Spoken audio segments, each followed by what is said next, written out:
Would you ever vote for somebody you can't stand just because of one issue? You might say never, but what if that one issue was crime? What's the point of having a nice home if you don't feel safe in it? Why drive a nice car if it's just going to get stolen or damaged repeatedly? And forget about taking public transit. You're worried about getting attacked. Safety impacts everything. So let me ask you, what's the most important issue to you this election? Crime affects every aspect of your life, and in my opinion, it should be one of the most important issues this election. And I'm going to explain why. Now, I certainly acknowledge other important issues facing Canadians everywhere: the cost of housing, inflation, the economy, the Trump tariffs. But what's the point of a strong economy if your city feels lawless? Businesses close due to theft. When crime increases, housing values decrease. Public spaces become more dangerous. It limits freedoms, limits your freedoms to go for a nice walk or go out for an evening dinner, somewhere nice to eat, which is very expensive these days, by the way. Do you feel safer today than you did 10 years ago? And do you trust the current system to keep you and your family safe? Now, straight up, I've never seen things this bad in terms of crime. And it's directly related to the revolving door justice system, soft on crime policies that you see. I hope every single candidate is asked where they stand on this issue during the campaign, especially during the debates, and I hope that they're challenged on the answers that they give. Now, I remember personally when the changes came into play in terms of police releasing people in custody.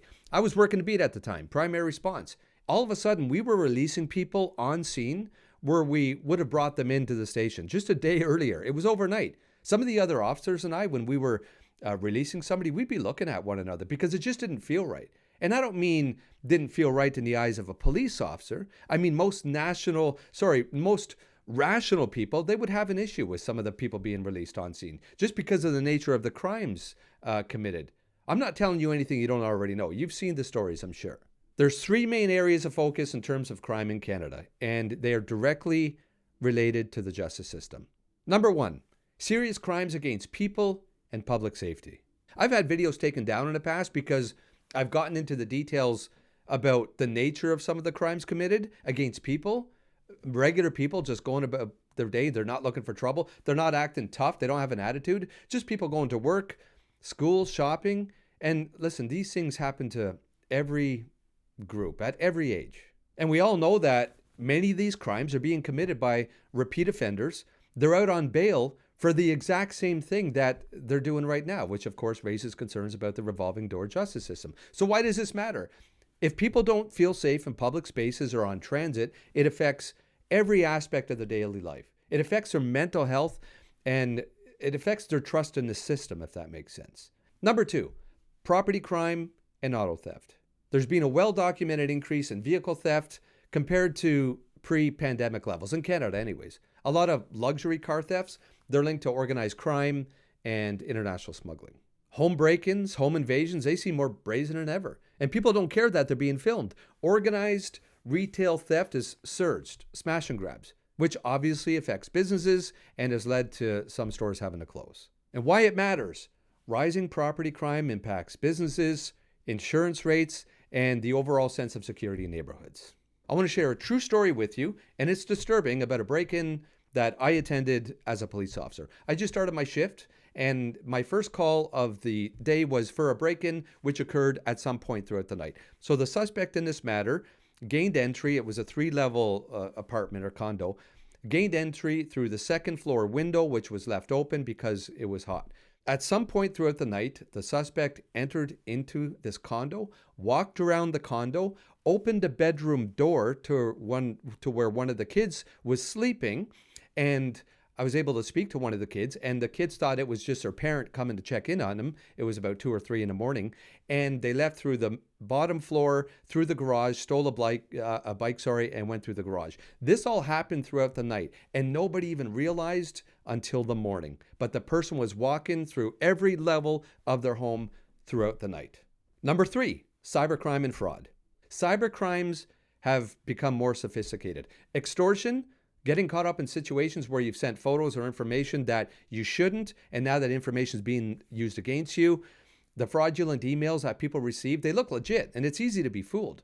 Hate-motivated crimes online, they've seen significant increases in the recent years. Now, why does this matter?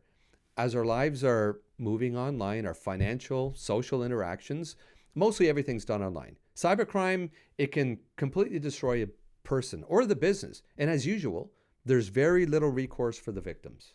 That's also why I've always been a fairly big supporter of restorative practice or restorative justice. I took the training and I participated in restorative justice circles as a police officer with a 100% success rate. An old school way of dealing with things was facing the victim. There's a lot of shame in that. Maybe you remember the stories. You're a kid and maybe you've experienced this yourself.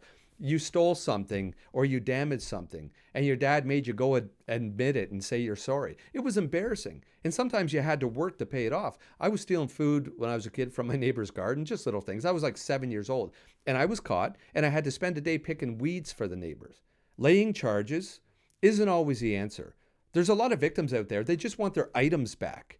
And listen, if you charge somebody for stealing a bike, we've done circles for this. Somebody steals a $700 bike. Well, you know what? That's great that the police can charge, but the victim, they just want their bike back. They're not going to go through home insurance and have to pay all that money or even have to buy a new bike. They just want their bike back. So you can make an arrangement with the suspect. Listen, this person wants their bike back. You give them their bike back. There's not going to be any charges. Let's have a restorative justice circle, talk about things, and maybe you can do something to make it up. At the end of the day, listen, sometimes young people do stupid things and charges can affect them for the rest of their lives.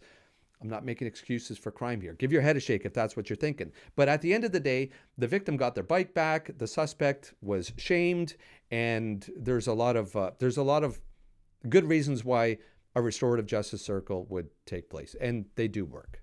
This video is about the upcoming election and how when you or your family feel unsafe, it affects every aspect of your life.